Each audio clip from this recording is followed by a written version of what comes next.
இயேசுவில் பிரியமானவர்களே, கிறிஸ்து பிறப்பு விழாவை சிறப்பிக்க நமது இல்லங்கள், குறிப்பாக நமது உள்ளங்களை தயாரித்துக் கொண்டிருக்கும் இந்த திருவருகை காலத்தின் இறுதி வாரத்தில் இயேசுவின் வருகைக்காக மனித உள்ளங்களை செப்பனிட்டு தயார் செய்ய வந்த புனித யோவானின் பிறப்பு பற்றி சிந்திக்க நமது தாய் திருச்சபை நமக்கு அழைப்பு விடுகிறது.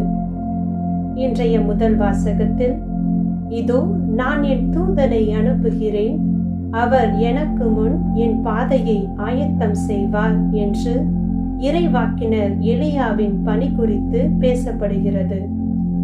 இன்றைய நாளில் லூக்காஸ் நற்செய்தி அதிகாரம் 1 57 முதல் 66 வரை உள்ள வசனங்களை சிந்திக்கும் போது கடவுளை பற்றிய 3 பண்புகளை நினைவில் கொள்ள வேண்டும்.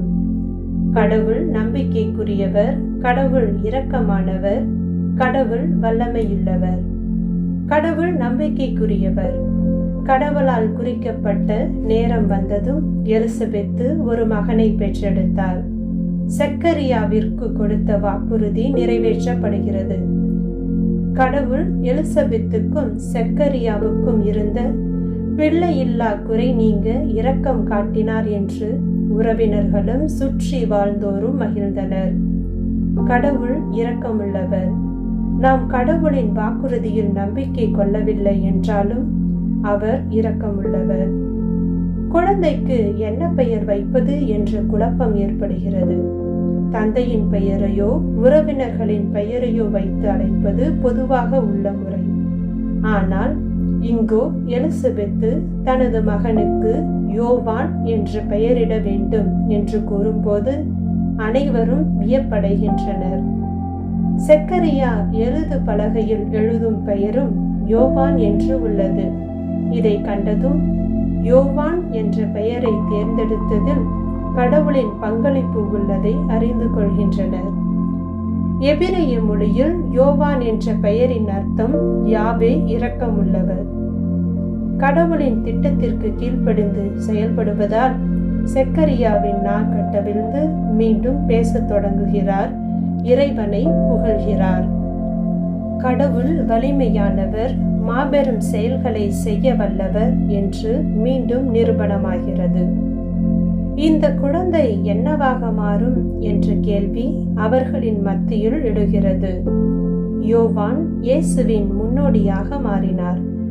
நாம் என்னவாக மாறப்போகிறோம்? யாராக மாறப்போகிறோம்? நாம் கடவுளின் மிக சிறந்த படைப்பு. நாம் இப்போது எப்படி இருந்தாலும் நம்மை மாற்றும் சக்தி, பயன்படுத்தும் சக்தி கடவுளுக்கு உள்ளது. நேரம் பொன் போன்றது என்று கூறுவார்கள். அதுபோல மௌனமும் பொன் போன்றதே.